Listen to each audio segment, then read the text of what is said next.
Okay folks, today I'm going to show you this vintage automatic AM/FM radio for vintage Fords and Mercurys.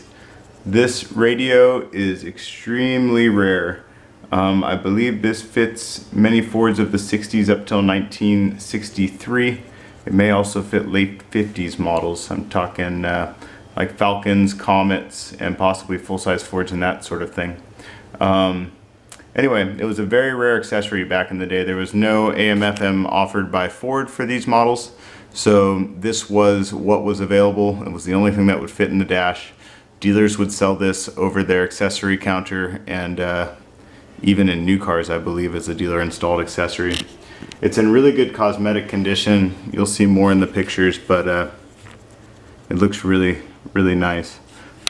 There's no real pitting on the dial. It shines really nice. The lens is nice with no cracks or anything. All the push buttons are quite nice. All the push buttons work. And needless to say, the push buttons also switch it from AM to FM, so they take a little more effort. Anyway, I tested this radio.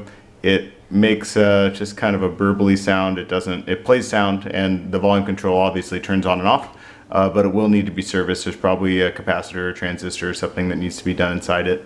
So I would just go all the way through it. I haven't sent it out myself because I have a lot of radios out at the service place already, and it's going to take them a while to get through them. So I figured I would offer this up as a radio that needs to be serviced first for less money, and if it doesn't get purchased, then I'll send it out and have it gone through, and then of course it'll show up here again for more cash.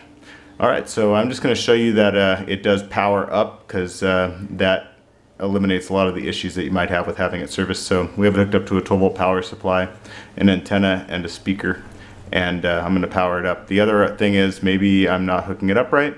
That is an option. There's only a few wires here. Ground is straight to the case. There's two wires coming out here. I believe one is a speaker, one is the speaker ground. And then there's just this one solid black wire coming out of the unit that I have power hooked up to.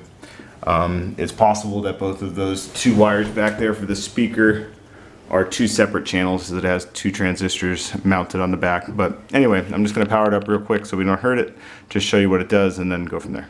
So you can hear that buzzing. It does it on AM. Oh, maybe not on AM. See, now it got quiet and I don't hear any sound. And then there's FM, and if we turn it off again, see, so sometimes it does that noise, sometimes it doesn't. There it is, not doing it. So like I said, I'm assuming it just has a capacitor or something going bad, but everything works. The dial moves smoothly. Both the on-off switch turns it off right. So anyway, if you've been looking for one, don't miss it. I have never seen another one for sale, and I don't imagine I will. They're extremely rare, and most of them are still in cars or got tossed out years ago. Thanks guys.